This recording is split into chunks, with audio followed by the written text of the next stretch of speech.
네, 반갑습니다. 우리 김민석 원장님하고 저하고 친구예요. 그래서 소개를 좀 해주셨습니다. 저는 지금 용인시 수지에 살고 있습니다. 더불어민주당 비례대표 국회의원 정춘숙입니다. 안녕하십니까?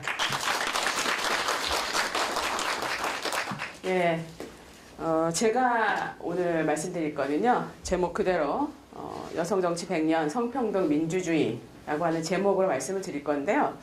카메라를 찍으시는 선생님께서는 저보고 여기 이 범주를 벗어나지 마라 이렇게 이제 오더를 주셨는데 노력해 보겠습니다. 근데 이제 원래 제가 질문과 대답이 있는 강의를 되게 좋아하고요. 안 그러면 약간 처음에 안 그랬는데 원래 내 뜻은 그렇지 않은데 점점점 눈이 막 감기면서 이런 증세가 나올 수가 있습니다. 그리고 또 한 가지는 이제 우리가 물어보고 대답하고 이렇게 참여하면서 훨씬 더 내용이 잘 들어와서 그렇게 강의를 하는데요. 어떻게 제가 한번 맞춰서 한번 해보도록 하겠습니다. 근데 오늘 어떻게 이렇게 눈이 오는데도 학구열에 불타셔가지고 여기까지 오시는 진짜 여러분 되게 존경합니다. 사실은 토요일 오후 약간 쉬고 싶지 않습니까? 근데 이제 강의 들으러 오시고 이런 여러분들이 굉장히 열의가 대단하셔서 생각을 많이 했죠. 어떤 얘기를 할까. 그리고 이제 제목 자체가 여기 보시면 민주시민학교 평화 민주주의 리더십 100년 이렇게 돼 있잖아요. 그래서 이제 많이 고민을 했습니다. 그리고 또 하나는 이제 오시는 분들이 굉장히 여러 곳에서 오셨지 않습니까? 울산에서 오시는 우리 선생님도 계시고 그래서 제가 아니 울산에서 여기까지 공부를 하러 오다니 그랬습니다. 또 우리 동네에 사신 분도 계시고 우리 동네에 또 시의원님도 계시고 그래서 굉장히 다양한 분들이 오셔서 내용을 어떻게 잡을까 약간 이제 고민을 처음에 좀 하다가 나중에 그냥 원래대로 하자 이렇게 했습니다. 제 소개 잠깐 드리면 지금 우리 더불어민주당 국회의원이고요. 다음 이제 지난주에 제가 임명을 받았고 다음 주 정도에 우리 이제 위원회 시작을 하려고 합니다. 여성폭력 근절 특별위원회 지금 위원장 맡고 있고요. 그다음에 지난 우리 추미애 대표님 계실 때는 이제 대외협력위원장을 했습니다. 국회에서 지금 국회 보건복지위원회 위원이고 여성가족위원회 우리 더불어민주당 간사입니다. 이번에 예산결산특별위원회를 맡아서 예결위를 또 하기도 했습니다. 저는 이제 국회의원 되기 전에 1992년부터 2015년 1월 14일까지 한국 여성의 전화라고 하는 여성단체에서 일을 했고요. 그 전에는 그쵸. 제가 82학번입니다. 우리 김민석 원장님도 82학번이고요. 제가 학교 다닐 때 대충 우리가 비슷하게 알듯이 민주화운동을 했고 그 다음에 노동운동을 하고 그 다음에 여성의 전화 운동을 한 평생 자기가 하고 싶은 일을 중심으로 살았던 그런 사람입니다. 한 가지 우리가 이제 오늘이 24일이죠? 내일 25일이죠? 한 가지 우리 알아두면 좋은 거. 11월 25일부터 12월 10일까지가 세계 여성폭력 추방 주간입니다. 한번 이렇게 쫙 인터넷 지금 심심하시죠? 핸드폰을 딱 꺼내셔가지고 한번 쳐보십시오. 세계 여성폭력 추방 주간. 그럼 쫙 뜹니다. 학교에서 수업을 할 때 애들이 굉장히 지루해하는 어떤 순간에 제가 항상 이렇게 스마트폰을 쓰게 해주는 이런 친절을 베풀면 갑자기 학생들이 눈이 초롱초롱해지면서 네, 뜹니까? 찾으신 분 손. 세계 여성폭력 추방 주간 찾으신 분. KT는 누르면 안 돼요. 그렇죠. 예, 불러가지고. 예. 죄송합니다. 예. 찾으셨습니까? 네, 길죠. 뭐라고 써 있습니까? 앞에. 맨 앞에 한 문장만 읽어주시면. 그래서 제가, 어떡하냐. 그래서 제가 이 무선 마이크가 항상 필요합니다. 왜냐하면 한 문장이, 찾으셨습니까? 어때요? 찾으셨어요? 예, 어디서 오신 누군지 소개 좀 한번 해주시고. 일어나셔서. 뒤를 보시고. 관중들 있지 않습니까? 안녕하세요. 저는 송파구에서 온 정태영이라고 합니다. 반갑습니다. 네, 박수. 반갑습니다. 네, 첫 한 문장. 뭘 봐야 되는지 잘 모르겠습니다. 이렇게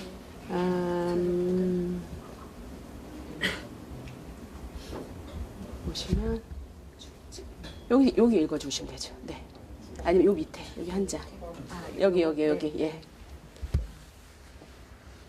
제가 인터넷으로 가서 찾아봤는데, 네, 세계 여성 폭력 추방 주간의 역사는 세계 여성 운동가들은 1991년부터 세계 여성 폭력 추방의 날인 11월 25일부터 세계 인권 선언일인 12월 10일까지를 세계 여성 폭력 추방 주간으로 정하였다라고 나옵니다.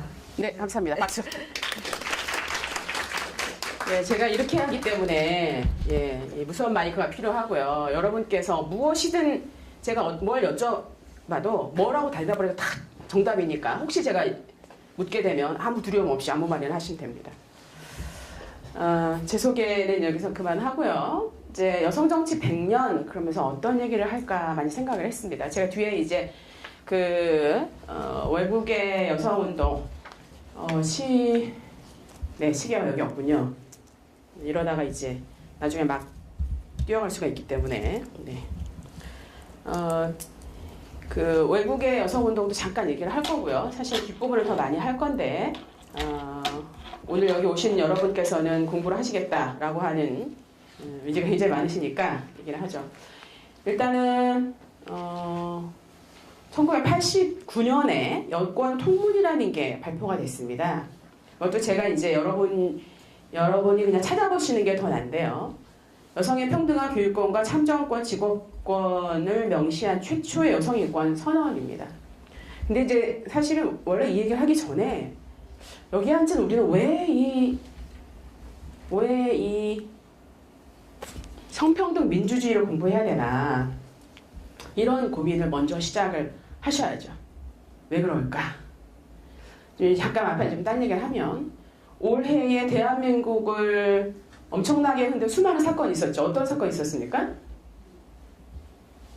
네, 이런 장면에서 또 말씀 안 하시기 때문에 항상 이럴 때 질문이 자 생각을 하시는 거죠. 지금부터 대한민국을 뒤흔든 어떤 사건 나 기억에 나는 거 한 가지만 자 좋습니다. 여기 손 드셨어요. 역시 훌륭하신 수업 태도를 갖고 계신 어디서 오신 누구신지 네 일단 소개를 해주세요. 일어나셨어요.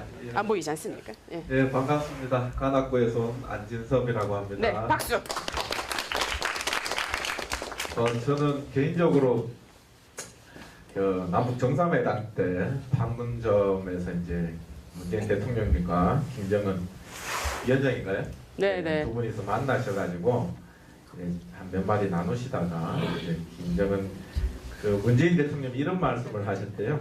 저는 언제 이렇게 남북 분계선을 넘어봅니까? 그러니까 지금 넘어보시면 되죠. 맞아요. 한 발짝 탁 넘어가셨다가 환하게 웃으시면서 남쪽으로 넘어오신 그 순간이 올해 제 기억 속에 아주 크게 각인된 어떤 모습 사건이라고 생각합니다. 감사합니다. 네. 예, 박수. 네. 정말 네, 손 들으셨습니다. 자, 어디서 오신 누구신지. 네, 안녕하세요. 관악을에서 온 남상섭이라고 합니다. 네, 박수. 아니 왜 또 관악구에서 오신 분들? 올해는 물론 남북 관계도 굉장히 중요한 문제였고, 근데 이제 이 수업과 관련해서는 미투 운동이 굉장히 기억에 남는 것 같습니다. 그리고 여러 가지 문화계라든가 권력 기득권층 사이에서도 발생했던 미투 사건들. 그러니까 여성의 입장에서는 어떻게 보면 많은 어려움이 있었을 텐데 자기 자신의 그런 치부까지도 다 드러내는 그런 용기를 보였던 거에 대해서 굉장히 많은 생각을 하게 되었습니다. 네, 감사합니다. 네, 역시 우리는 훌륭한 학생이라서 질문에 대한 대답을 이렇게 딱딱 해주십니다.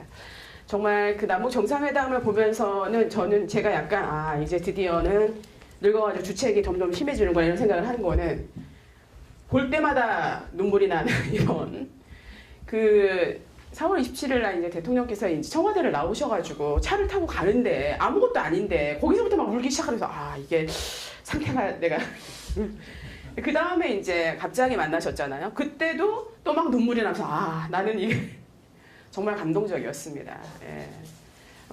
역사의 길이 남을 일이죠. 지금 또 그리고 두 번째 말씀해주신 우리 선생님 얘기처럼 아마 대한민국의 여성운동의 역사는 올해를 정말 굉장히 기억을 할 겁니다. 아까 말씀하신 대로 미투 운동이 시작이 됐고 그래서 기억하시겠지만 해화동에서 7만 명, 4만 명, 3만 명 이런 누가 오라고 그렇게 조직할 수가 없습니다. 그런 여자들이 어디선가 나타나가지고 정말 모여서 너무나 많은 얘기를 한 그런 날들이기도 하죠. 대한민국 역사상 최초의 일입니다.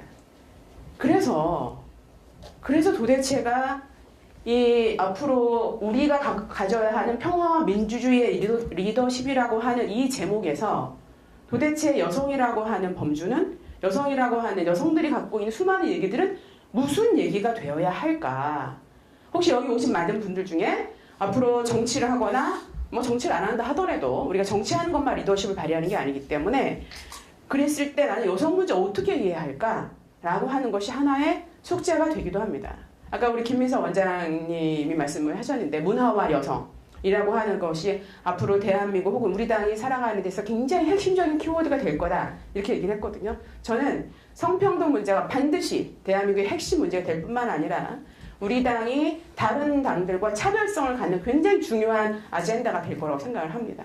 그래서 저는 이제 제가 이거하고 조금 다른 강의안으로 올해 우리 국회의원님들 한 거의 70여 분 가까이를 모시고 제가 그 예결특위위원 회의실에 강의를 했어요. 우리 당 의원님들 모시고.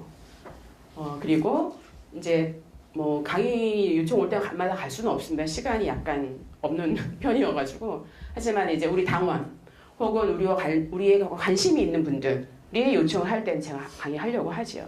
도대체가 우리는 왜 이 평화와 민주주의의 리더십 100년을 배우면서 이 여성 정치 100년 성평등 민주주의를 배워야 할까? 그게 이제 여러분들께 제가 드리는 질문입니다. 제가 시험을 볼 수는 없지만 아마 마칠 때쯤 되면 스스로 다 정리를 하시리라 이렇게 생각을 합니다. 네, 일단 이제 진도를 한번 나가보죠. 그래서 올해가 불법 촬영 동영상으로부터 출발해서 미투 운동으로 대한민국 역사에 아마 앞으로 굉장히 기억이 될 날인 것처럼 여기 보시는 대로 1898년 9월 1일에 여권통문이라고 하는 여성인권 선언서가 발표가 됐는데요. 여기 내용이 좀 잘 안 보이시긴 하겠지만 여자들도 직업 가져야 한다. 여자들도 사회 참여할 수 있어야 한다. 뭐 그런 아주 놀라운 얘기들이 있습니다. 교육을 받아야 한다.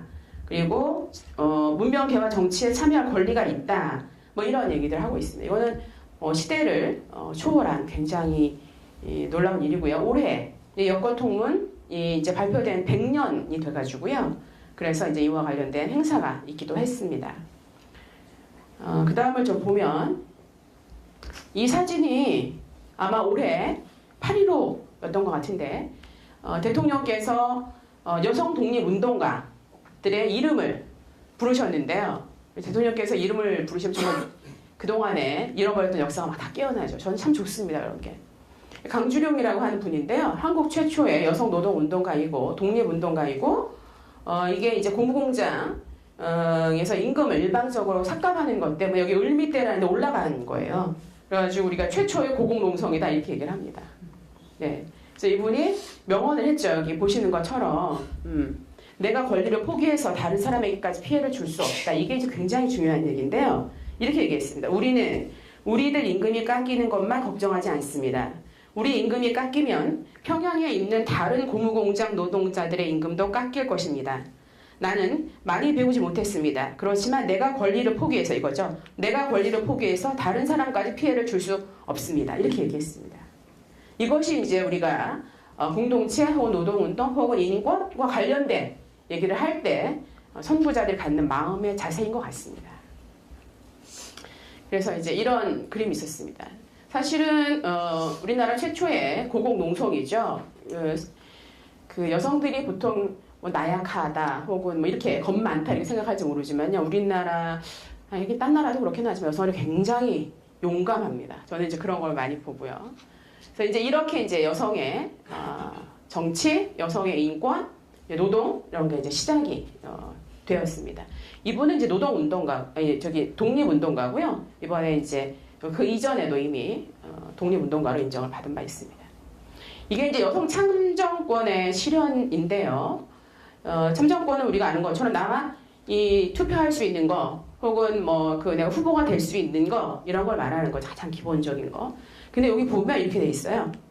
1946년 12월에 이 여성들이 요청하기를 여성에게도 선거권을 달라 이렇게 얘기했어요. 당시에는 만 20세가 넘는 세대주만 참여할 수 있게 되었습니다. 세대주는 누구예요? 거의 99%가 다 남자라고 보면 되죠. 그러니까 여성들에게는 참정권이 없었습니다. 그래서 선거권 및 피선거권을 인정해달라 이렇게 요청을 했고 그게 1948년 3월 17일의 일입니다. 그래서 우리나라 여성들이 그냥 공짜로 참정권을 얻었다. 그렇지 않다라는 얘기를 지금 하는 겁니다. 제 얘기는. 물론 좀 더 우리보다 세게 하는 나라들 있죠. 보면 지금 여성 참정권이 영국은 1918년, 뭐 미국 20년, 뭐 1946 프랑스 이렇게 돼 있습니다. 생각보다 여성들이 이 선거권과 피선거권을 가진 게 얼마 되지 않았습니다. 그래서 100년 이제 좀 넘은. 그래서 여성이 사실은 사회의 주체가 된 민주주의 사회의 주체가 되기 시작한 게 얼마 되지 않았다라는 거고 그만큼 여성들에게 해결되지 않은 문제가 많더라 이런 얘기입니다. 제가 이제 당사자의 중요성을 굉장히 얘기 많이 하는데 어떤 거냐면 이런 거죠. 이번 20대 국회에서는 어느 당도 장애인 당사자가 새로 국회에 들어오지 못했습니다. 그게 이제 저는 굉장히 부끄러운 일이라고 생각하는데 우리 당 같은 경우는 옛날 같았으면 비례대표 중에 어느 한 뭐 몇 번 정도 이렇게 딱 빼가지고 이제 이렇게 장애인에게 이렇게 배당하도록 이렇게 했는데 이번엔 저희가 누가 꽂아주는 비례대표 이런 게 아니었고요. 중앙위원회에서 투표를 통해서 비례대표를 선정을 했습니다. 그러다 보니까 사실은 장애인에 대한 그러니까 사회적 소수자에 대한 배려가 부족했던 거예요. 그래서 우리가 표면적으로 보이는 굉장히 평등한 혹은 민주적인 선거 제도만 가지고는 사회적 소수자의 입장을 다 대변할 수가 없다. 그런 얘기를 하는 겁니다. 그래서 이런 부분들에 대한 아주 섬세한 설계가 되게 필요한 거예요. 잊지 않는.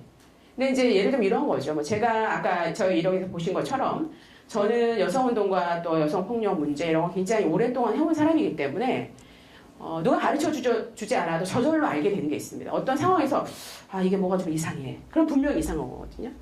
그런데 이제 장애인들 같은 경우도 마찬가지죠.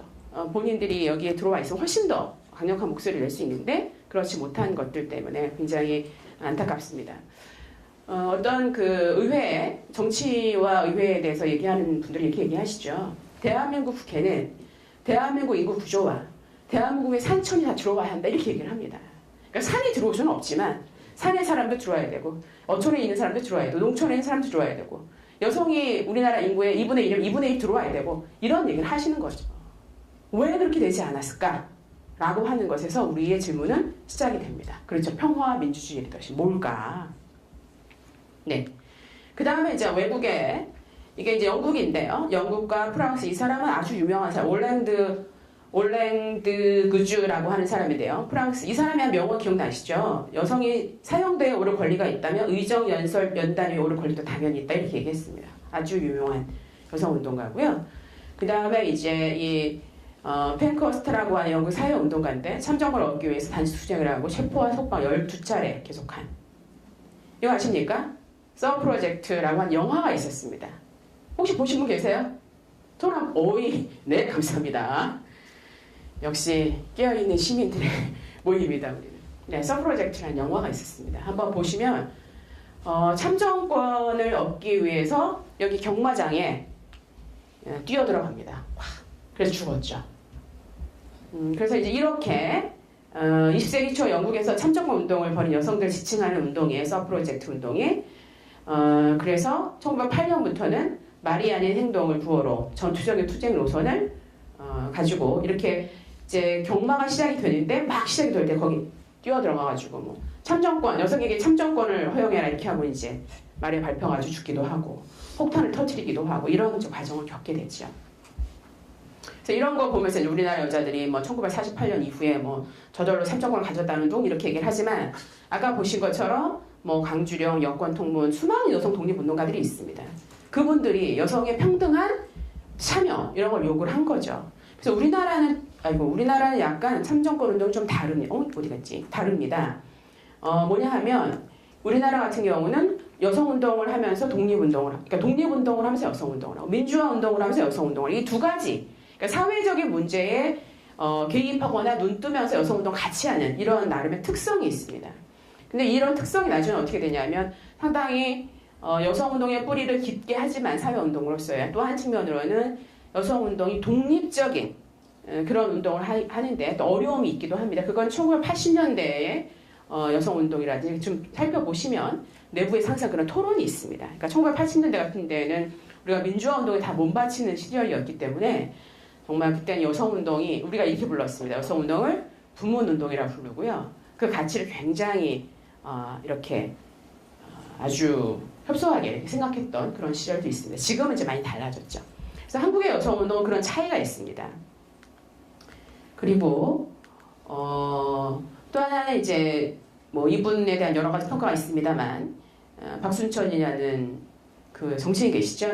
박순천 총재는 한국 헌정사상 최초 여성 당수고 생리휴가제, 산전산후휴고, 휴무제, 간통, 쌍벌제 등 이런 여성 인권을 향상한 이런 입법을 주도했습니다. 옛날에 간통죄가요, 간통한 그 여자만 처벌했습니다. 그런 거 알고 계세요? 그런 일이 있었습니다. 가장 그 한국 정치사에, 한국 인권사에 가장 기억에 남는 건 호주제 폐지 운동이 있었습니다. 1948년 가족법이 이제 만들어지면서 호주제가 생기죠. 그래서 호주제는 뭐 여러분 혹시 기억하실지 모르겠습니다만 호주 승계 순위를 아들, 딸, 처, 며느리, 어머니 이렇게 돼 있어갖고 3살 된 이 아들이 뭐 40살 된 어머니 호주가 돼야 하는 도저히 말이 안 되는 이제 그런 일들이 많이 있었고요. 결국은 이런 호주 승계 순위로 인해서 결국 남녀 평등이 위배되고 성차별이 발생한다. 그러니까 북의 우선 혈통주의 남성 우월 의식을 조장하게 된다 이런 얘기를 하고요. 그리고 이제 결국은 이게 이제 개인의 존엄과 양성 평등을 보장하는 헌법 정신에 위배돼가지고 폐지되게 되죠.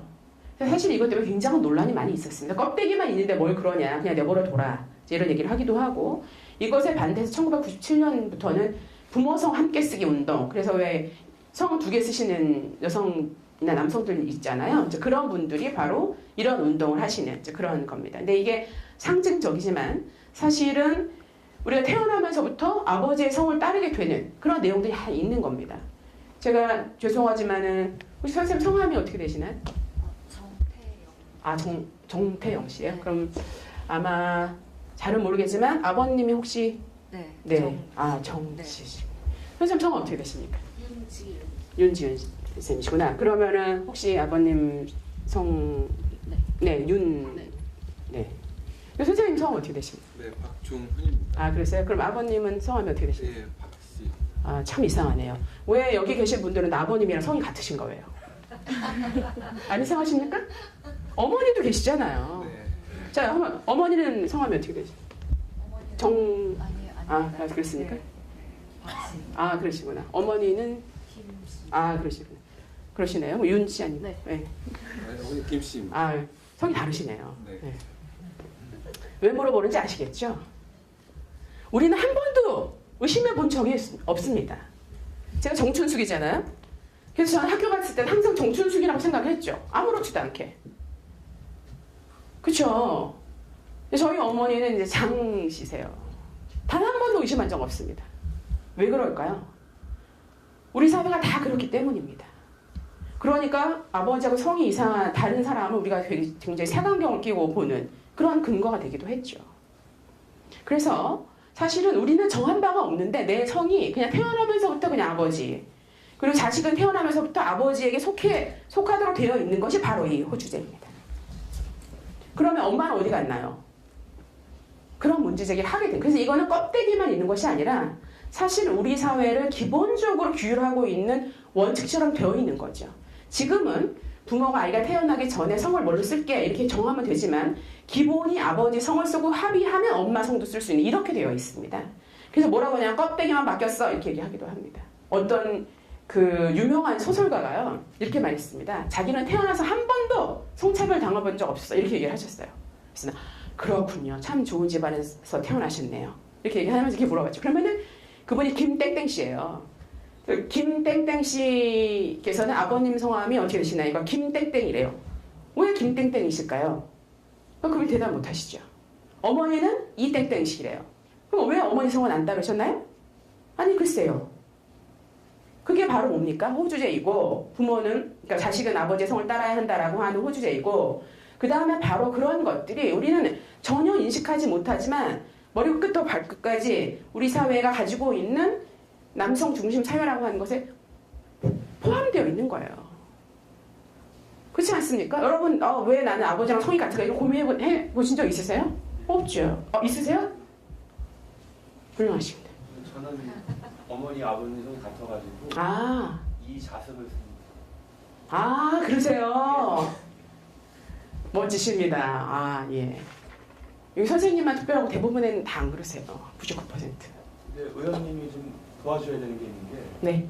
이제 뭐 오늘 강의랑 이제 밀접한 건데 네.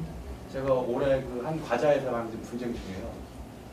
근데 이제 과자 명칭이 이제 엄마 선파이가 있어갖고 전화해가지고 아빠 선파이도 만들어달라고 제가 이제 그 건의를 했어요. 예. 뭐 그랬더니 뭐 거의 저를 미친놈 취급하면서 지금 상황이 몰려 있어가지고 그래서 이제 성인지 문제인데 의원님이 꼭 도와주셨으면. 예. 네. 알겠습니다. 그렇죠. 엄마 손파이만 있고 왜 아빠 손파이는 없는 겁니까? 굉장히 마땅한 질문이시죠. 우리가 생각하지 못하는 거예요. 맞습니다. 그런 거 하나하나가 파이는 엄마가 만드는 건가 봐. 이렇게 내면화 시켜주거든요. 그래서 사실은 이런 호주제 폐지라고 하는 것이 아주 그 상징적인 일만은 아니다라는 것을 꼭 말씀드리고 싶었습니다. 제가요 우리 아들한테 저희 남편은 최 씨예요. 그래서 저희 아들이 최땡땡인데요. 태어나가지고 한 3살쯤 됐는데 제가 우리 엄마한테 안 되겠어 얘는 그러지 말고 우리도 부모성 같이 쓰기 위해서 아무튼 그렇게 마음에 드는 건 아니지만 최정재혁이라고 해야 되겠어. 저희 아들 재혁이고 최정재혁 이렇게 해야 되겠어. 그래서 저희 엄마한테 얘기했더니 저희 엄마가 걔는 재혁이도 힘들어 죽겠는데 무슨 최정재혁이야 안 돼 이렇게 해가지고 그냥 재혁아 이렇게 하게 됐죠. 학교 들어가면서 나중에 이제 최재혁이 된 거예요. 최재혁이 불러가지고 한 초등학교 6학년 그 정도 됐을 때 제가 어느 날 제가 이렇게 말했습니다. 야 재혁아 너 그동안 계속 최재혁 했으니까 6년간 했으니까 이제는 정재혁으로 바꾸자 이렇게 얘기했어요. 저희 아들이 싹 정색을 하면서 무슨 소리야 나는 최재혁이야 우리 최 씨는 이렇게 얘기해요. 제가 정말 깜짝 놀랐습니다. 그런 것이 바로 내면화되는 것이고 나도 모르게 그렇게 어떤 정해진 규율대로 움직이는 그런 모습이다라고 하는 거를 여러분 이렇게 눈 딱 뜨고 보시면 다 보입니다. 넘어가겠습니다. 제가 제 진도를 좀 빨리 나갈게요. 이제 그래서 호주제를 중심으로 해서 가족 안에서의 성차별의 문제 그리고 그 성차별의 문제는 사실은 우리 사회에 깊이 뿌리 박혀 있는 남성 중심이라고 하는 그 얘기들을 반영하고 있다라고 하는 얘기입니다. 이건 뭐냐 하면 대한민국 미투 운동 이렇게 얘기했는데 이게 1988년 안동의 변월수씨 사건이라고 하는 건데요. 치안 혁개문 행위는 정당방위 무죄성 뭐 이런 게 있었어요. 이게 이제 한국 여성의 전화에서 이제 여기 안동까지 달려와가지고 대구까지 달려와가지고 막 지원한 사건인데요. 이때 이분이 이제 강간 미수를 당하신 분이에요. 강간 미수 피해를 당했는데 왜 이 사람이 감옥을 갔냐면 이런 거죠. 성폭력 문제를 그 성폭력 피해 여성이 성적 침해를 당한 범죄라기보다는 어떤 젊은 남자가 실수로 그 여성을 강간하려고 했었는데 그 여성의 대응이 너무 심각했다 이렇게 얘기하는 겁니다. 뭐냐 하면 이분이 이제 장사를 하시는데요. 어느 날 이제 밤에 이제 뭐 여러 가지 사건이 있어가지고 산보를 나가고 집 앞에.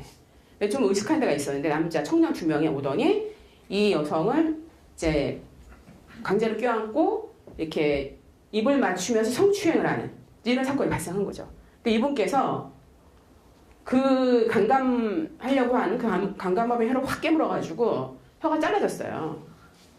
그래가지고 굉장히 이제 물론 강간에 실패했죠. 그리고 피가 굉장히 많이 나고 이 사람이 이제 말을 잘 못하게 되는 이런 상황이 발생했죠. 그래서 이제 그렇게 됐는데 이 여성은 과잉방어로 감옥에 가고 그 강간 미수범을 병원에 입원한 거예요. 그래가지고 이 사람이 이제 처벌을 받게 된 거죠. 그래서 이제 한국 여성이잖아 여기까지 달려와가지고 무슨 그게 말도 안 되는 얘기냐. 그러니까 사실은 미수에 그쳤지만 그러니까 미수하고 기수하고는 상관없습니다. 법률상으로. 미수에 그쳤지만 사실은 그 강간범이 잘못된 거고 이 사람은 동당방위한 거다. 이래가지고 법정에 뭐 열렬하게 붙었습니다. 근데 이런 사건이 이때만 있냐? 그렇지 않습니다. 수많은 성폭력 사건 이런 예가 되는 비슷한 사건이 굉장히 많아요. 뭐 예를 들면은 자기를 강간하려고 했던 사람을 어느 간호사가 자기를 강간하려고 한 그 강간범을 찔렀는데 해필이면 한 방에 죽은 거예요. 찔러가지고. 그러니까 그랬더니 이 재판부에서 이렇게 얘기한 거죠. 아니 왜 죽게 여기 심장을 찔러? 이게 팔다리를 찌르면 되지 이렇게 얘기한 거예요. 정말 기가 막히죠.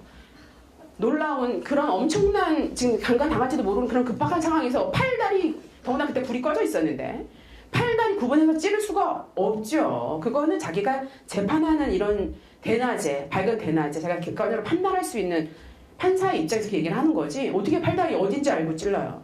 근데 그런 이와 비슷한 사건들이 굉장히 많이 있었습니다. 근데 이건 뭐를 그러니까 1심에서 이 사람이 이제 유죄를 받았잖아요. 진짜 감옥에 갔는데 그때 판결문이 정말 가관인 게 이렇게 써 있습니다. 앞길이 구마리 같은 청년의 혀를 잘라 이렇게 써 있어요. 제가 완전히 외웠어요. 그걸. 이제 이 자료를 저희가 다 갖고 있었는데 자료 보다가 정말 기가 막히니까 판결문에 이 사람을 과잉방어로 구속을 한 이유가 앞길이 구마리 같은 청년의 혀를 잘라 이렇게 돼 있어요. 그러니까 이 성폭력 가해자 미수범은 앞길이 구마리 같은 청년인데 혀를 잘렸기 때문에 네가 감옥에 가야 된다 이런 얘기죠. 내가 성폭력 피해를 성추행을 당했고 성폭력 피해를 당할 만한 그런 놀라운 상황에 대한 고려는 없는 거예요. 그러니까 우리가 그런 판결들을 보고 가해자 중심의 판결이다 그런 얘기를 하는 거죠. 그 다음에 이제 대한민국 위트운동 또 하나는 여기 김학순 할머니 1991년에 이제 말씀하셨어요. 일본 군대 위안부로 강제로 끌려갔던 김학순입니다. 신문에 나오고 뉴스에 나오는 거 보고 내가 결심을 단단히 하게 했어요. 이거 뭐냐 무슨 얘기가 나왔냐면 일본에서 그때도 계속 부인했으니까 일본군 위안부는 없다. 있다면 성매매를 하려고 했던 여자들이 있을 뿐이다. 이런 얘기를 계속했어요. 그래서 이분이 너무나 화가 나가지고 드디어 말하게 된 거죠. 이때부터 우리나라에 지금 현재 화이트 유죄단이 이번에 이제 해산이 됐습니다만 그 문제가 시작이 된 거죠. 그래서 우리나라의 100년의 여성 역사와 여성 정치를 보면 아까 말씀드린 맨 처음에 여권 100년이 됐죠. 올해 여권 통문 1989년부터 시작이 된 여자도 사람이다. 여자도 인간이다 라고 하는 외침이 이제 100년이 됐고요. 그래서 거기서부터 뭐 정치 참여라든지 혹은 이런 여성에 대한 폭력 문제라든지 이런 얘기들이 이제 시작이 됐고 호주제 폐지가 뭐 된 지가 얼마 되지 않았으니 이제 한 10년 이렇게 됐죠. 그래서 여성 문제는 사실은 앞으로도 해야 할 일이 너무 많은 우리가 정치적으로나 여러 가지 측면에서 해야 할 일이 너무나 많은 우리의 과제이며 또한 우리의 저는 한편으로는 굉장히 비전이라고 생각을 합니다. 정권별 성평등 추진 체계를 잠깐 보면요. 미군정 시절은 뭐 보건위생부, 전두환 노태우 때는 다 여보 대상으로 이렇게 쭉 봤었던 거죠. 김영삼 정부 오면서 성폭력 범죄 처벌에 관한 특례법 이런 것들이 만들어졌어요. 1993년에. 그리고 김대중 정부에서 대통령 직속 여성특별위원회 설치를 하고 6개 부처에 여성정책 담당관을 뒀습니다. 그러니까 여성 문제는 두 가지 일을 해야 되는데 하나는 여성 문제가 온 동네에 다 흩어져 있습니다. 그렇죠? 여성과 노동 문제 있죠. 그다음에 여성 군인의 문제 있죠 또. 그리고 뭐 모든 문제에 여성이 다 포함되어 있습니다. 뭐 산업과 관련해서도 여성 기업인에 관련된 문제가 있죠. 그리고 뭐 여성 이렇게 다 온 동네 여성이 흩어져 있어서 여성 문제를 통합 조정해야 되는 기능이 하나 있습니다. 또 한 가지는 여성 고유의 문제라고 하는 여성에게 집중되어 있는 문제들이 있습니다. 예를 들면 여성에 대한 폭력 문제라든지 아니면 여성 고용의 문제라든지 아주 집중적인 문제들이 있습니다. 이 두 가지 역할을 다 해야 되기 때문에 굉장히 어렵습니다. 그런데 김대중 정부에서는 나중에 여성부를 만들게 돼요. 2001년 1월에 여성부를 출범시키게 되고 그 다음에 6개 부처를 통해서 6개 부처 여성정책 담당을 통해서 통합 조정하는 그 두 가지를 굉장히 시도를 한 거예요. 저는 김대중 대통령이 굉장히 좋아하는데요. 여러분 제가 이제 아까 컴퓨터 되냐 물어본 거는 한번 나중에 찾아보세요. 스마트폰 꺼내셨죠? 거기 김대중 문패 이렇게 한번 쳐보십시오. 김대중 문패 이렇게 쳐보십시오.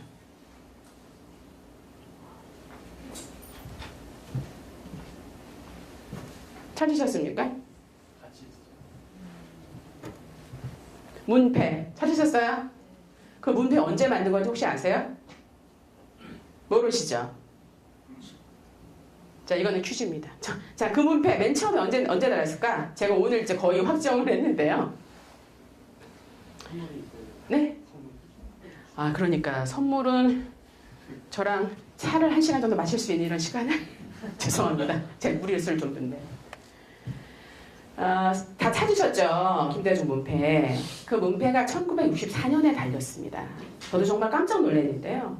그리고 뭐 김홍걸 이렇게 김홍걸도 같이 붙어있는 그 사진은 1982년 사진이에요. 그러니까 사실은 그건 너무나 혁명적인 일이다. 저는 그렇게 생각합니다. 원래 김대중 대통령 자체가 여성 문제에 굉장히 관심 많으시고 평등주의자이신 거는 알고 있었지만 그 문패가 1964년에 달린 거라는 걸 보고 제가 정말 저는 제가 이제 문패, 야, 우리 당원 교육할 때 나 그 문패 좀 꼭 쓰고 싶어. 사실 저는 그게 되게 자랑이거든요.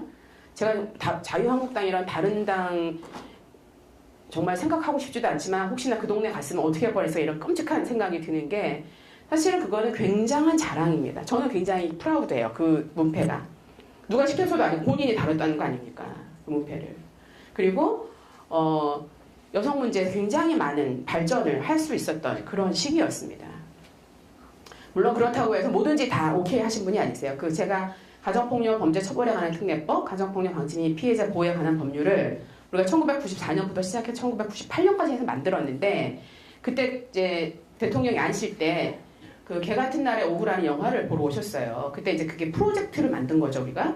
그래서 영화를 이제 그때는 뭐 총재셨으니까 오셔갖고 뭐 이게 웬 떡이야 오셨길래 저는 옆에 딱 앉아가지고 계속 얘기를 했을 때 영화 보시는데. 그러니까 대통령께서 영화를 보시고 저는 옆에 앉아가지고 가정폭력방지법 왜 만들어야 되는지 계속 얘기를 하는 거예요. 그러니까 얼마나 싫으셨겠어요. 영화 봐야 되는데 옆에서 앉아가지고 계속 그 얘기를 하니까. 근데 이렇게 얘기하셨습니다. 다른 정치인들은 예 알겠습니다. 그렇게 노력하겠습니다. 이렇게 하실 텐데 예 이게 잘 들었습니다. 근데 그게 이렇게 뭐 찬성 반대도 있고 논란이 있으니까 한번 잘 봅시다. 이렇게 얘기하시는 거예요. 어머 세상에 이럴 수가. 제가 그날 약간 실망했지만 나중에 보면서 그게 참 맞는 대답이었구나 이런 생각을 하게 됐고요. 결국은 우리가 법을 만들었습니다. 그래서 저는 그 문패가 굉장히 자랑스러운. 그래서 제가 우리 당원 교육할 때는 성평등 문제 왜 알아야 되냐고요? 우리 민주당원이니까 이렇게 얘기합니다. 왜냐고요? 이 문패 보세요. 1964년에 이런 문패를 건 그런 당입니다, 우리가. 그런데 우리가 이런 거를 모르거나 혹은 아주 근대적으로 이해를 하거나 그럼 되겠습니까? 이렇게 말씀을 드리면요. 우리 당원들은 굉장히 공감하십니다. 뭐 여기 당원 아니신 분들도 계시겠지만 노무현 정부에서는 여성부를 여성가족부로 확대했고요. 6개 부처, 여기 여성정책 담당관실에 국방부와 중앙인사위원회 과학기술부 이렇게 확대를 했습니다. 여기까지 확대가 됐죠.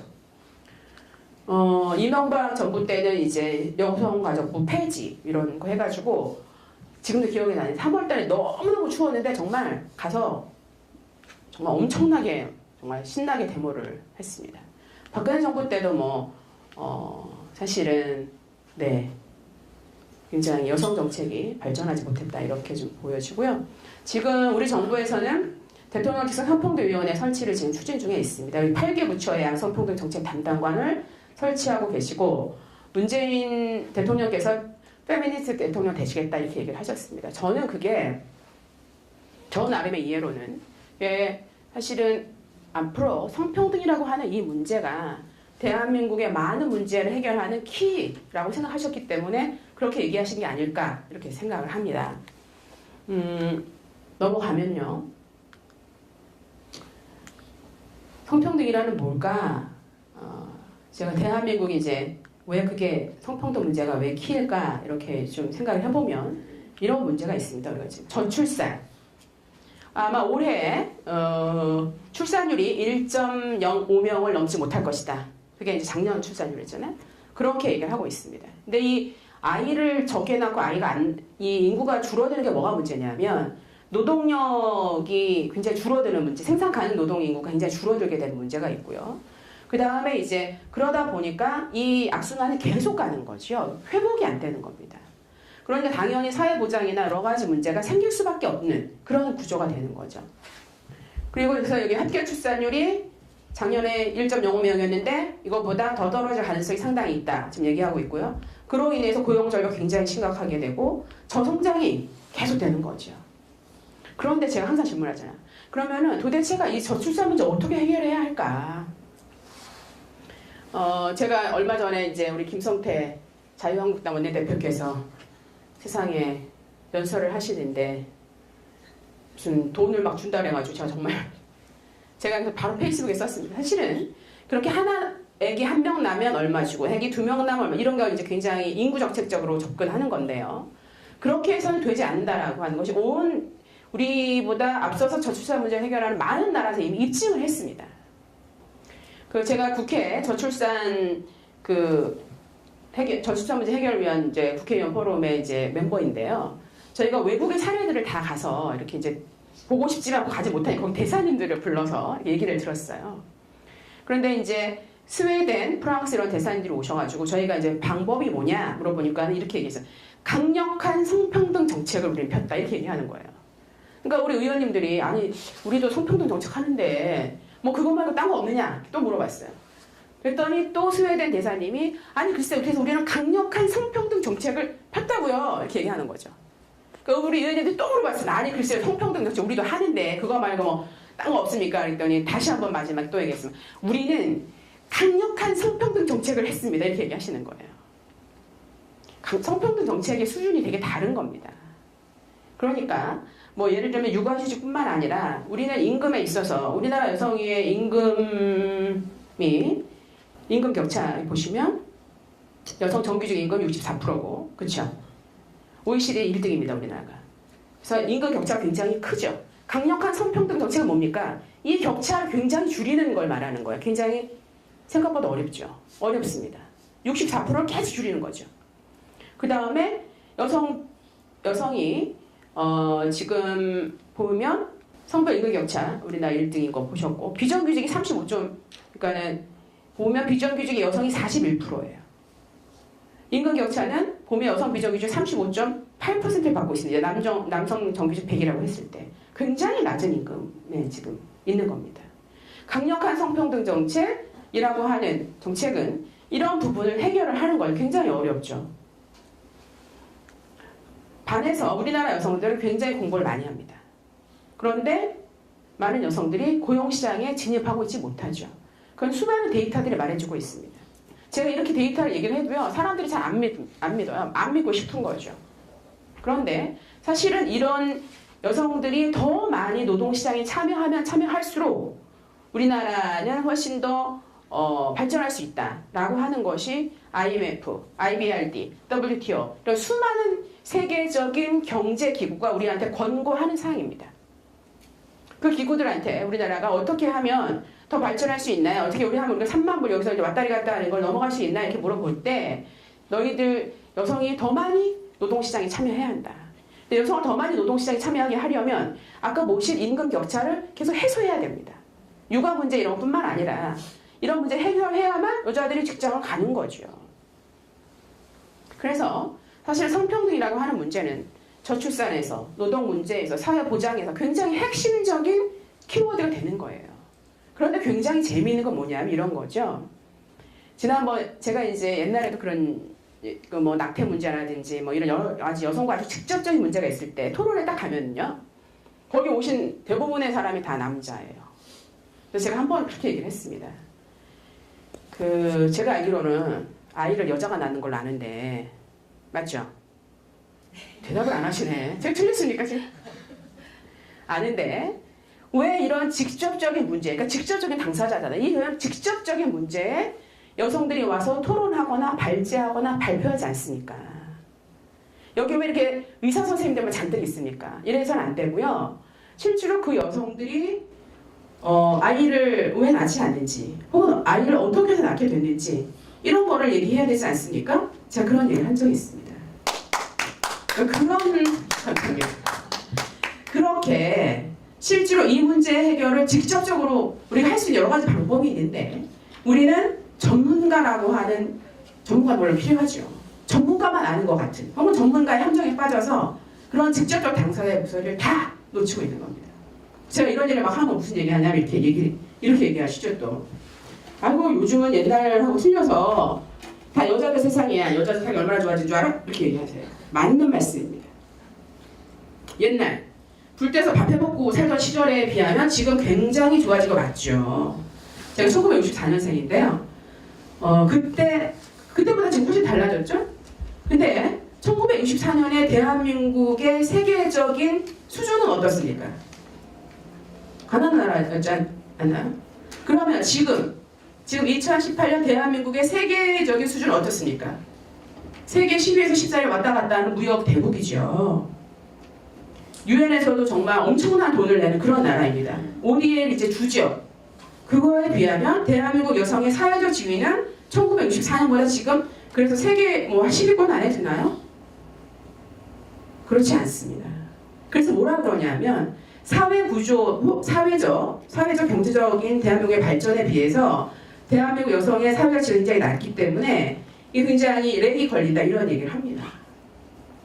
제가 이제 지난번에 어디 그 대학에 강의를 갔는데 제가 이런 얘기 막 말씀을 드렸는데 이제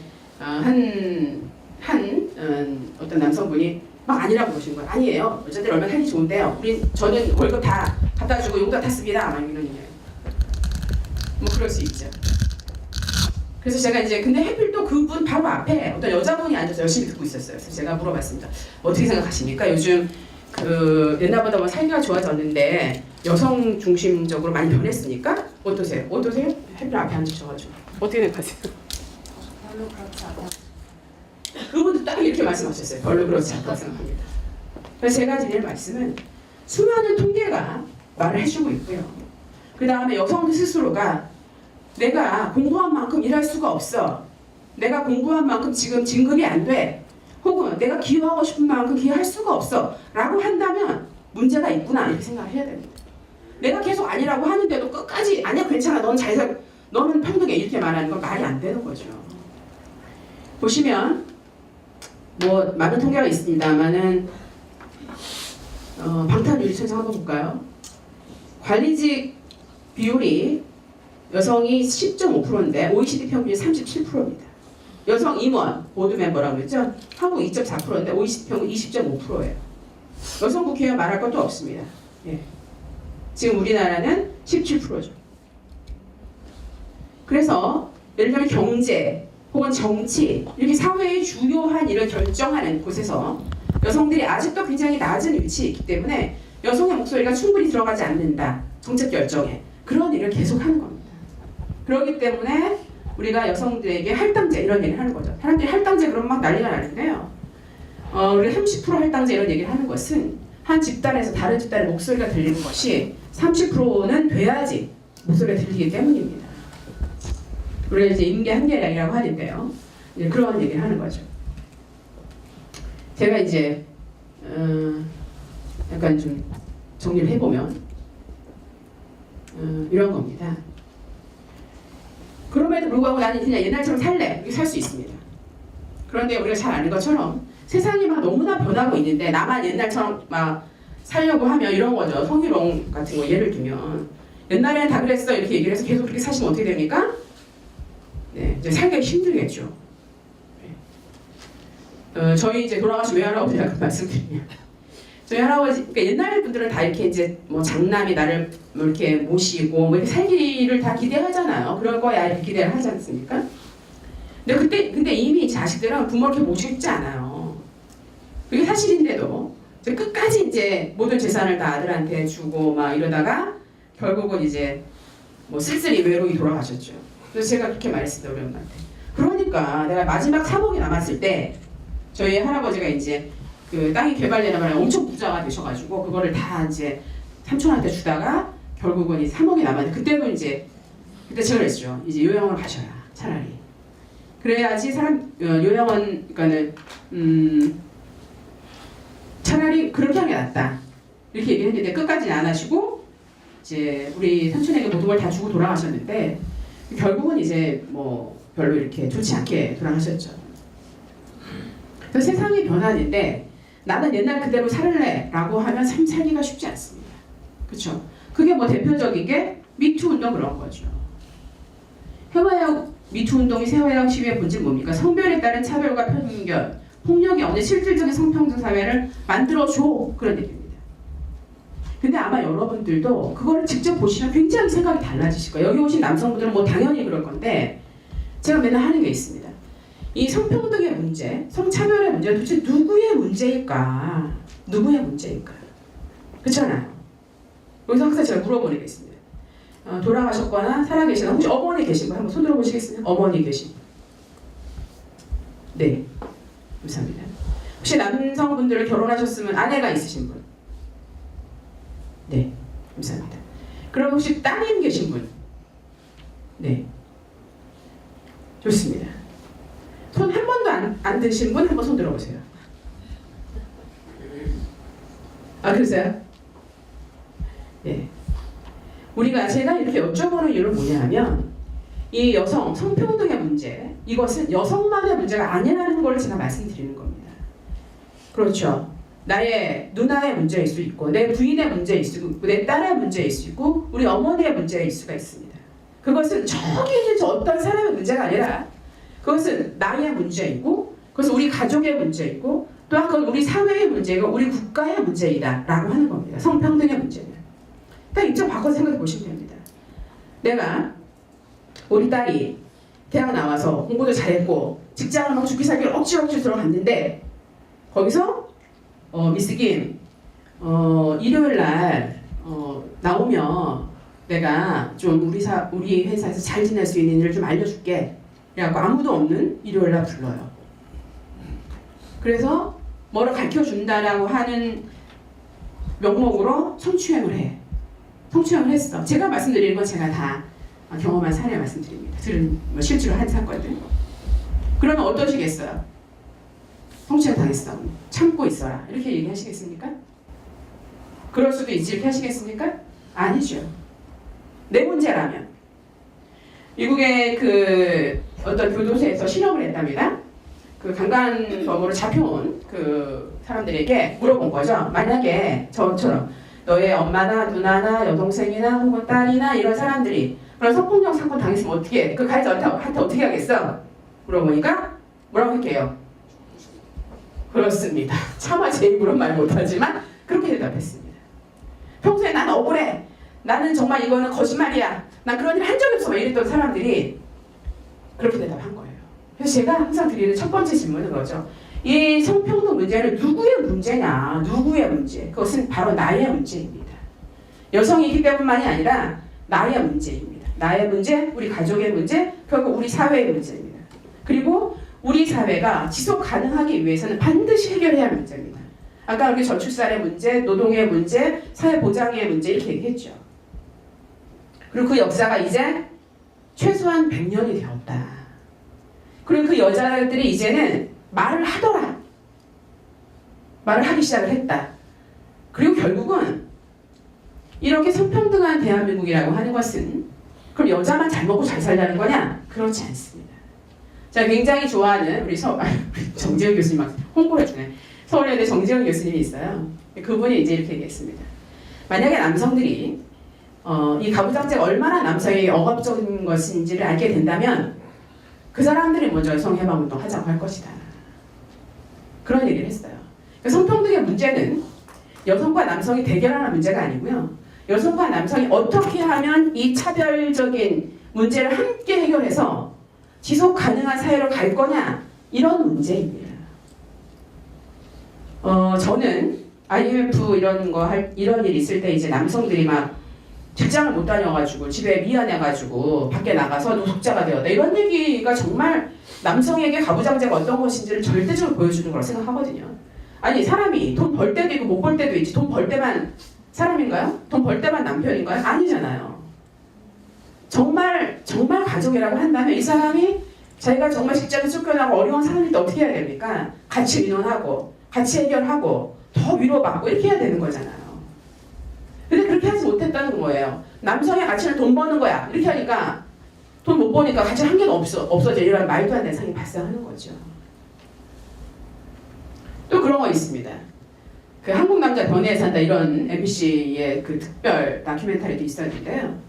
이제 한 50대, 여러분들 좀 50대 좀 넘은 제 나이째 된 어떤 이런 저보다 조금 나이 많으시는 분들이 이제 밖에 나갔다 집에 딱 들어가면 분명히 막 떡볶이를 먹고 재미있게 하고 웃었던 게 있는데 내가 딱 들어가니까 아빠 오셨습니까? 하고 다 방에 들어가는 거예요.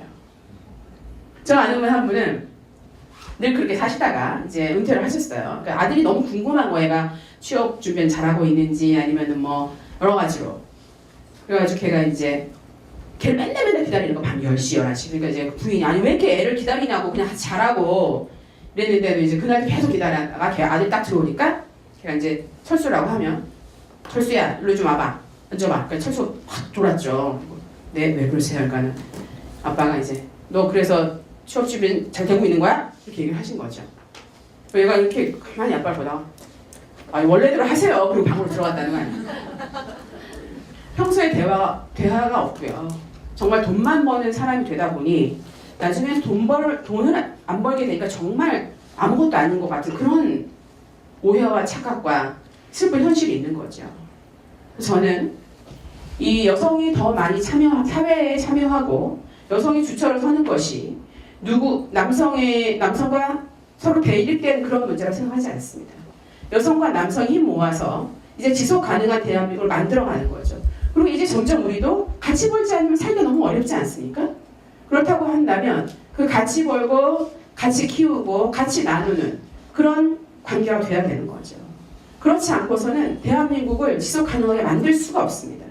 제가 학교에서 이제 학생들 많이 가르쳤었는데요. 아마 요즘 젊은이들 여기 이제 여성분들도 많이 계시지만 제가 언제 결혼할래? 언제 뭐 애 낳을래? 뭐 제가 이제 저는 원래 전공이 이제 사회복지입니다. 제가 이제 복지를 가르치다가 애들한테 물어보잖아요. 여자 친구들이요. 요즘도 똑같던데 내가 얼마 전까지 물어보니까 결혼 언제 할래? 첫 번째 웬만하면 결혼 안 한다. 두 번째 결혼해도 늦게 한다. 세 번째 결혼해도 애 안 난다. 애 낳게 되면은 정말 하나만 딱 난다. 이렇게 얘기를 해요. 남학생들한테 물어보죠? 저가 물어볼 때는 반대로 대답했습니다. 남자친구들은 학교 졸업해서 직업 가지면 바로 결혼한다. 결혼하면 애 난다. 당연히 애 낳죠. 애 낳으면 2명은 낳아. 이렇게 대답을 해요. 전혀 다릅니다.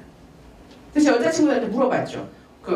그러니까 왜 그렇게 하려고 하는데 물어보니까 대답이 매우 간단합니다. 결혼하고 애 낳고 그러면 내 삶을 살 수가 없잖아요. 굉장히 격하게 동의하시는데 거기 끄덕끄덕 하시는데요. 그러니까 그렇지 않게 만들어야 합니다. 그래야만 우리가 고민하는 많은 문제들이 점점 해결할 수 있는 그런 실마리가 생기는 거거든요. 그래서 저는 성평등의 문제가 여성만의 문제가 아니라 우리 사회 전체의 문제이고 또한 남성들의 문제이기도 하다라고 말씀을 드리는 겁니다. 그래서 여러분들께서 평화와 민주주의의 리더십 배우는데 배우셔야 한다 이렇게 말씀드리죠. 한 가지만 말씀드리면은 뭐 여기 있죠. 성장, 고용, 복지의 선순환 구조를 위해 성평등 실현이 필요하다. 여러 가지 얘기가 있습니다. 한 가지만 말씀을 드리면 왜냐면 여기 그게 없기 때문에 그래서 성평등이 지속 가능한 대한민국을 만든다. 이것이 저의 생각입니다. 그리고 많은 것이 이 문제를 반증해주고 있습니다. 그런데 생각지로 그렇게 쉽지가 않습니다. 왜냐하면 우리가 그렇게 안 자랐기 때문이에요.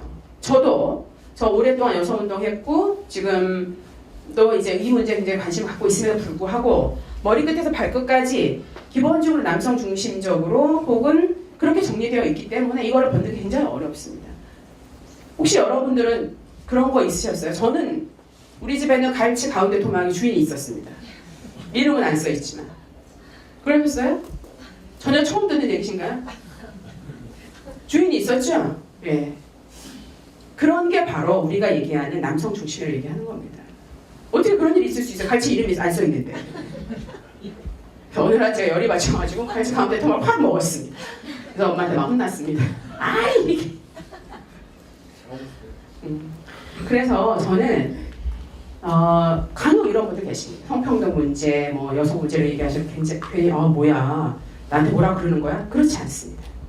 저는 여자보다 이 성별이 여성인 여성보다 몸이 여성인 여성보다 훨씬 더 여성의식이 뛰어난 남성 친구들이 많이 있고요. 그리고 저는 이제 결혼해서 살고 있습니다만 남편이 정말 굉장한 동지다 이런 걸 많이 느껴요. 그래서 그것은 성별로 모든 것을 해결할 수 있는 문제 아니다 이렇게 생각합니다. 그런데 한 가지 여러분께서 우리 사회의 리더이고 또 앞으로 리더가 되시려고 한다면 저는 이 성평등 문제에 굉장히 관심을 가져야 된다고 생각을 합니다. 이게 쉽지 않기 때문에 이 성평등의 문제는 사실은 가치와 철학에 대한 문제이기 때문에요. 태도에 대한 문제이기 때문에 이게 금방 바뀌지 않습니다. 언제나 이렇게 날 돌아보는, 살펴보는 이런 게 굉장히 중요하죠. 그래서 여성에 대한 폭력 문제도 그렇고 어떤 이런 성평등 전반에 대한 문제도 사실 우리가 꼭 해결해야 될 문제인데 그러기 위해서 나는 뭐를 할까 이런 생각을 좀 하셔야 됩니다. 나는 뭐를 할까 이럴 때 항상 제가 드리고 싶은 말이 여기는 없는데 혹시 누가 주변 사람이 성희롱을 했다 그럴 때 저는 꼭 말해주기로 결심한 바가 있습니다. 그렇지 않으면 제 친구들이요 의도하거나 의도하지 않았는데도 성희롱의 가해자가 될 가능성이 상당히 있죠. 그 친구를 정말 사랑한다면 제가 말해줘야 됩니다. 제가 이제 어떤 같은 모임을 하는 어떤 그 아주 교수님들이 계셨어요. 근데 그중에 여자 저 한 명이죠. 아마 여러분도 경험 많이 있으실 텐데 남자 10명, 여자 1명 이런 경험 굉장히 많습니다. 국회 말할 것도 없습니다. 수시로 그렇습니다. 남자 10명 모이네 여자 1명 나. 뭐 남자 12명 모이네 여자 1명 나. 이런 게 너무 많은데요. 교수님 때 모여가지고 막 무슨 이런저런 얘기를 하고 있어요. 약간 성희롱적 발언을 약간 왔다 갔다 하는 경계선적 발언을 하셨죠. 근데 그날 또 누구라고 하면 다 아시는 어떤 우리나라 교수님 오셨어요. 그래갖고 그 얘기를 딱 듣더니 이 모임에 정춘숙이는 저런 말을 해? 딱 이렇게 얘기하시는 거예요. 그거는 나에 대한 얘기기도 하고 거기에 모여있는 제가 좋아하는 우리 친구들에 대한 얘기인 것도 하죠. 그래서 제가 그날 완전히 깊이 깜짝 놀랐습니다. 아 세상에 안 되는구나. 항상 이게 깨어있어야 되는구나. 국회의원인데 어떤 국회의원님이 어느 날 성희롱 발언을 딱 하신 거예요. 근데 그때는 이제 말할 수가 없어요. 왜냐면 다른 많은 사람들이 있었기 때문에. 그래가지고 제가 그 다음 아침에 딱 불렀습니다. 그래서 딱 눈을 딱 마주치고 앉아서 내가 할 얘기가 있습니다. 어저께 한 그거. 그랬더니 어저께 내가 할 얘기가 있습니다. 그랬더니 네 말씀하실 줄 알았습니다. 이렇게. 그래서 제가 이렇게 어제 그렇게 얘기한 거 그거 성희롱적 발언이야. 내가 친해서 내가 얘기 안 하는데 너 딴 사람한테 하면 고소당해. 제가 이렇게 얘기했습니다. 그래서 정말 우리 더불어민주당 아니다 죄송합니다 우리 당원 아닌 분들 계신데 정말 대한민국 혹은 내 친구들을 생각한다면 성희롱 사건이 있으면 나도 꼭 말해준다. 두 번째는 가해자에게 동조하지 않는다. 굉장히 어렵습니다. 왜냐하면 우리는 남자들은 잘못할 리가 없어 이렇게 어디선가 그렇게 지금 새겨져 있거든요. 가해자에게 동조하지 말아야 합니다. 그리고 세 번째로는 피해자의 말을 그대로 믿어주는 거 굉장히 중요합니다. 그리고 아닌 것 같아. 저 사람이 거짓말하는 것 같아. 예를 들면 이런 거죠. 아 여자들이 정말 그렇게 스쿨미트 요즘 굉장히 막 열렬한 사건이 있지 않습니까? 제가 다음 주에 이제 세바시 촬영하러 가는데 엄청난 사건이 많이 있는 거예요. 성희롱, 성추행 뭐 믿을 수가 없잖아요. 왜냐하면 여기 오신 모든 분들은 나는 그런 일을 하는 사람이 아니거든. 그렇잖아요. 믿을 수가 없잖아요. 그러면 옆에 있는 여자친구한테 물어보시면 됩니다. 너 정말 너 성희롱 당한 적 있어? 그러면 아마 100에 99.9명은 있다고 할 겁니다. 저는요 손가락 발가락이 10개씩 20개밖에 없잖아요. 손가락 발가락이 모자랍니다. 그것은 어떤 특별한 여자의 이상한 문제가 아니라 우리 사회에서 여성들이 너무나 많이 겪은 수많은 사건들 중에 하나인 거예요.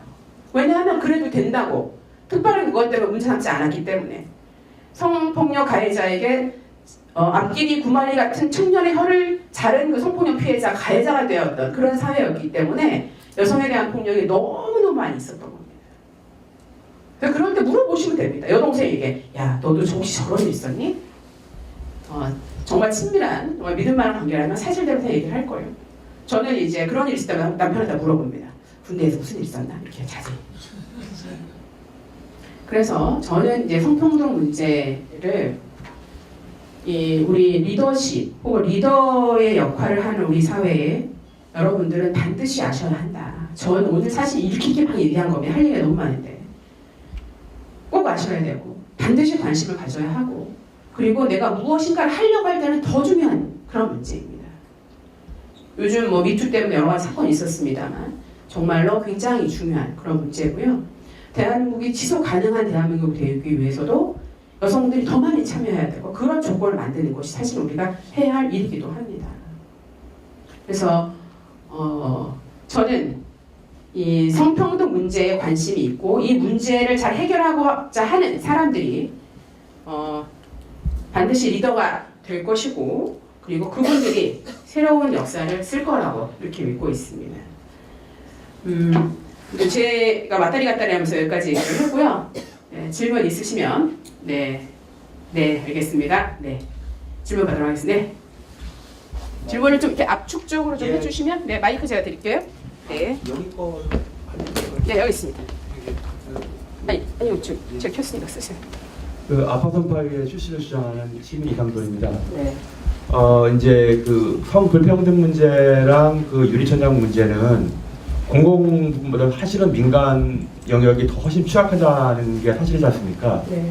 뭐 대표적으로 하나은행 채용비리 같은 경우는 채용비리뿐만 아니라 우리 사회의 뿌리 깊은 남성 중심 문화를 그러니까 아주 여실하게 나타나고 있는 그 사건이었습니다.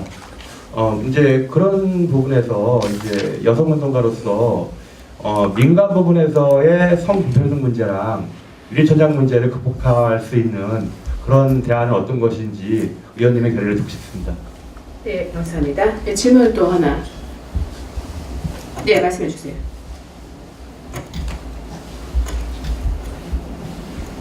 마이크 좀 앉아주시고. 네, 안녕하세요. 제가 드릴 질문 여성할당제 관련해서 잠깐 질문을 드리고 싶은데 사실은 이게 우리나라 여성 의원 비율이 좀 낮은 이유가 사실은 대부분 북유럽 국가에 비해서 낮은 건데 사실은 이게 선거 제도의 문제도 있는 거잖아요. 예를 들어서 우리나라 같은 경우는 어쨌든 소선거구제 중심의 선거제도를 갖고 있고 북유럽 같은 경우는 어쨌든 비례대표 중심의 선거제도를 갖고 있으니까 그래서 저는 그런 것도 있다고 생각하는데 사실 그럼 왜 소선거구제에서의 여성 의원의 비율이 낮을 수밖에 없는가 하는 여러 가지 이유가 있는데 사실은 제가 생각하는 가장 큰 이유는 여성 후보가 지역구에서 출마를 하면은 여성 유권자들이 더 찍어줄 것 같아 더 안 찍어주는 경향이 많다고 들었거든요. 그래서 실제로 의원님께서도 지역에서 활동을 하시니까 그런 경향이 있는지 있다면 어떤 게 있는지 좀 말씀해 주시면은 감사하겠습니다. 네, 또 질문 있으십니까? 네.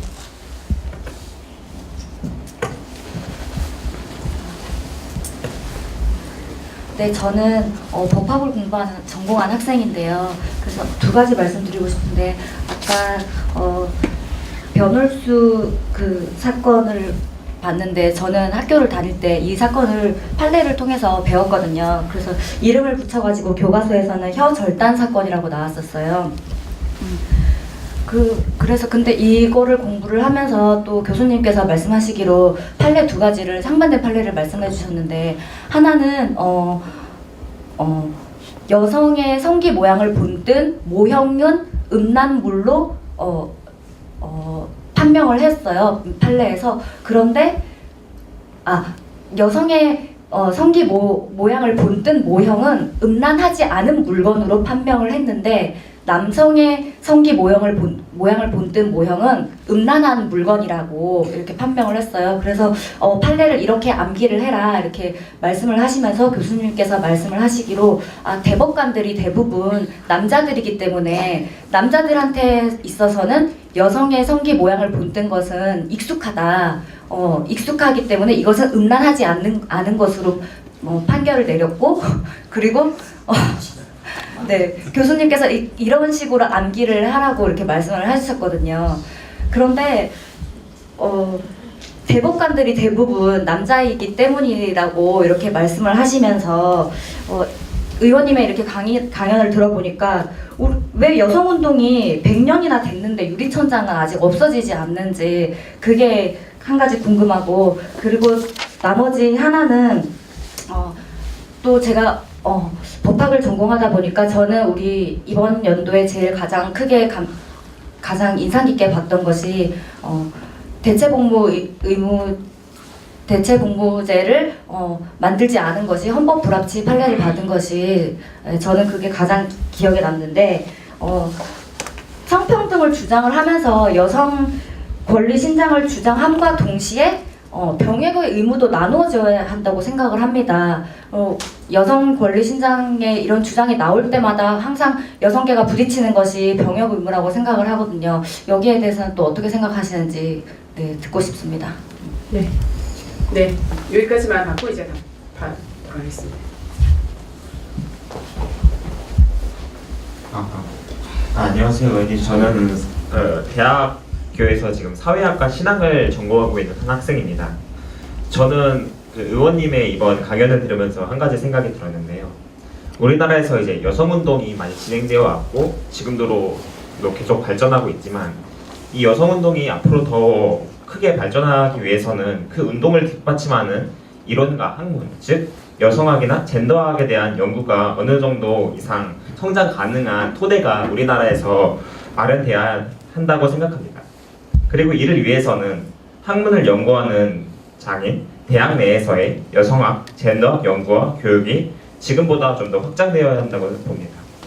그러나 현재 우리나라 대학의 상황은 그렇다고 보기에는 어렵습니다. 당장에 학부 내에서, 학부 과정에서 여성학이나 젠더학을 가르치는 학과는 없는 걸로 알고 있고, 그나마도 대학원에 있지만 대학원의 경우도 뭐 서울대나 이화여대, 또 제가 다니는 그 조그만 학교 정도에만 있는 상황이고, 다른 일반 뭐 국립대학이라든지 그런 곳에는 대학원 과정에도 여성학이나 젠더학 관련 학과는 없는 것으로 알고 있습니다. 그렇기 때문에 이러한 여성학이나 젠더학에 관한 뭔가 그런 연구나 어떤 조사 같은 게 좀 더 진행될 수 있도록 어떤 국가 차원에서의 뭔가 도움을 주는 것이 어떻게 보면 우리나라 여성운동의 발전과 신장에 도움이 될 수 있다고 생각을 합니다. 그래서 이와 관련한 의원님의 어떤 계획이라든지 어떤 그런 생각이 있으신지 궁금합니다. 네, 감사합니다. 질문을 많이 주셔서 먼저 첫 번째 말씀하신 대로 민간 부분에서의 성차별이 더 심하고 우리가 규율하기 굉장히 어렵습니다. 실제로 그렇고요.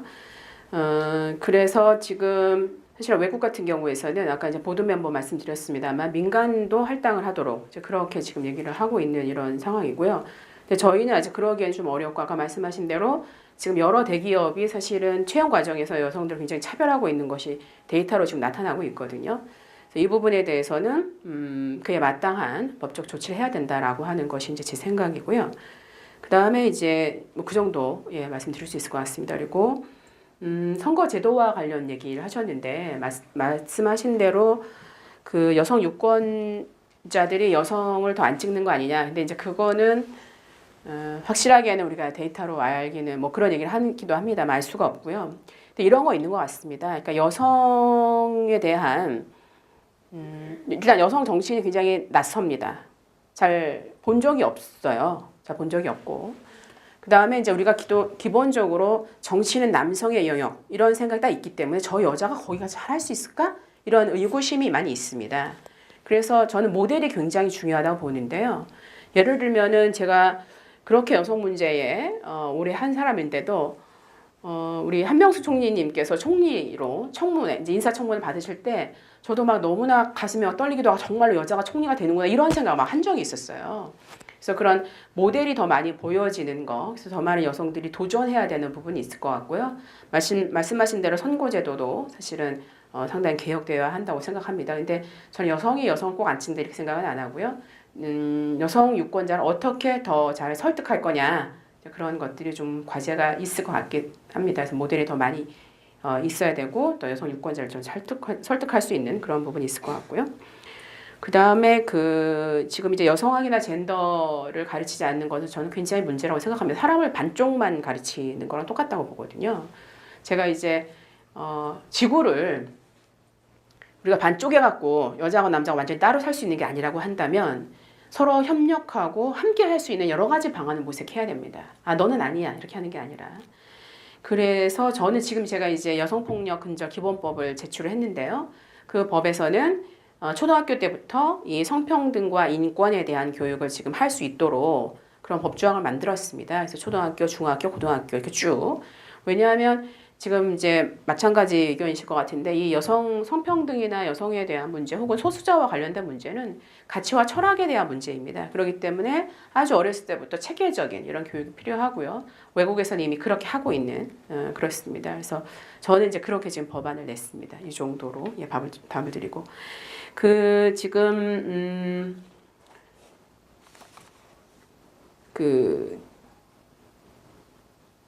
유리천장이 없어지지 않는 문제 이런 것들은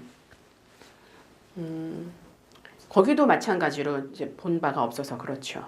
제가 이제 그 단체에 있을 때 굉장히 놀랬던 게 저희 단체보다 거의 월급을 4배 정도 받는 그런 회사에서 홍보 담당을 구한다 그런 친구가 어플라이를 한 거예요. 그래서 월급 얼마인 줄 알고 왔느냐, 알고 왔다 이렇게 얘기하면서 그 친구가 얘기한 게 자기 친구가 자기 상사가 되는 거는 거기까지는 참을 수 있는데 자기 후배가 자기 상사가 되는 건 도저히 더 이상은 참을 수가 없었다. 그래서 이제 그만두고 정말 난 여성운동 하겠다 이런 얘기를 하더라고요. 그래서 사실은 여성들이 일단은 진입 자체가 굉장히 적기도 했었고 그 고위직에 올라가는 것 과정 자체가 굉장히 어렵습니다. 그렇기 때문에 굉장히 많이 그렇고요. 그래서 아까 말씀드린 대로 할당제를 하기도 하고 뭐 여러 가지 방식으로 여성들이 의사결정 구조에 들어오도록 이렇게 하고 있는 지금 상황이고요. 그다음 병역과 관련해서는 저는 뭐 여러 가지 조건이 있습니다만 여성도 군대 갈 수 있다고 생각합니다. 앞으로 이제 군대 자체가 이제 계속 이 신체적 근력에 힘을 쓰는 것이 아니라 이제 바뀌어 갈 거기 때문에 다르게 갈 수 있다고 보는데 그렇지만은 예를 들면 병영이라든지 이런 곳이 여성이 갈 수 있는 곳이 되어야 하고 여자도 같이 갈 수 있다는 게 보여져야 합니다. 이번에도 그 여성 자기가 데리고 있는 그 성소수자인 부하 여직원을 그러니까 여성 군인이죠. 군인을 그 상사 남자 군인이 뭐 남자를 알게 해주겠다 이러면서 성폭행한 사건이 지금 이제 발생해서 또 한바탕 난리가 나지 않았습니까? 그러니까 군대 자체가 사실은 여성에게 열린 구조 이런 게 돼야 된다고 생각을 하고 있고요. 그랬을 경우에는 지금 이제 이 병역과 관련된 얘기가 굉장히 다르게 얘기될 수 있고 그런데 더 큰 문제가 있죠. 이 병역을 의무 복무제로 하는 게 맞냐, 모병제로 하는 게 맞냐라고 하는 논쟁까지 있기 때문에 그것은 여러 가지로 굉장히 다양하게 우리가 논의해야 된다고 생각을 합니다. 네. 여러분 좀 쉬시고 다음 강의도 들으셔야 하기 때문에 제 얘기는 여기서 마치도록 하겠습니다. 긴 시간 강의를 경청해 주셔서 정말 감사드리고요. 사실은 오늘 다 못한 얘기가 굉장히 많이 있습니다. 혹시 관심 있으신 분들은 옆에 오늘 만나신 분들하고 독서 모임이라도 하나 만드셔서 공부하시고 갈고 닦으시는 그런 여러분 되시길 바라고요. 저도 여러분께서 보내주신 이 질문과 또 관심에 또 더 열심히 의정 활동하고 저도 열심히 공부하고 실천하도록 하겠습니다. 감사합니다. 마치겠습니다.